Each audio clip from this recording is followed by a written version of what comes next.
Okay, so I've taken the covers off. The top cover, 6 screws, back plate, 2 screws for that one, and the left hand end plate. The right hand one is you can unscrew it, but it's you can't withdraw the whole plate because the mechanism for the carriage shift is in the way, so I'll leave that where it is for now.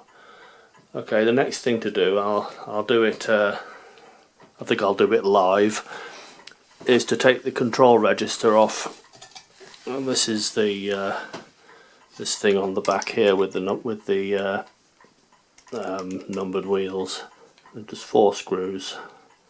Let's see if this screwdriver's man enough that, yep.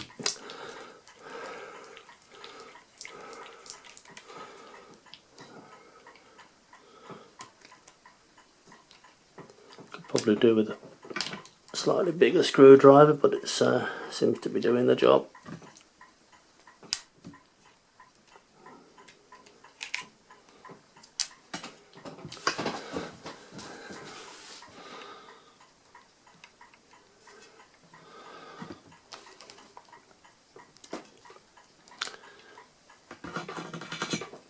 Nah, hang on, I'll just have to get a bigger screwdriver.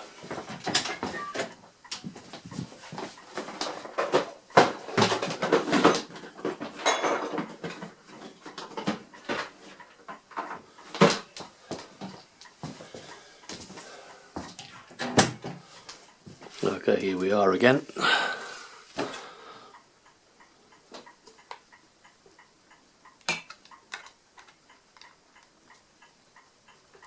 Oh, the feeling this hasn't been off before.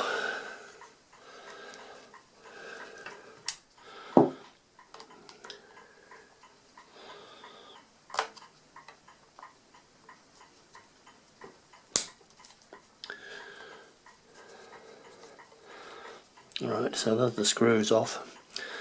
Now it's this is held in place by a couple of metal dowel pins, and the thing to do is to just find somewhere to put a blade in and lever it away from the there we go. So this is the control register, and as I suspected, the it's these wheels here that are rather stiff to turn.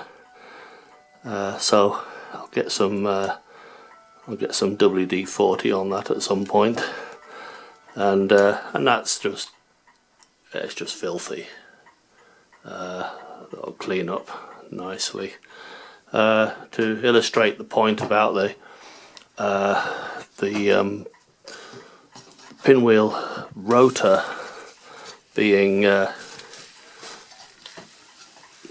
usually they're free to move, so these setting pins were prevented from moving because of the stiffness in the control register rather than in the rotor itself. I think the reason is because the pinwheel rotors aren't lubricated, so it's all dry and everything moves easily. Whereas for whatever reason, the control registers, these wheels get glued to the shaft. Presumably it was lubricated and then goes absolutely, well, it's got very stiff to move. Anyway, I'll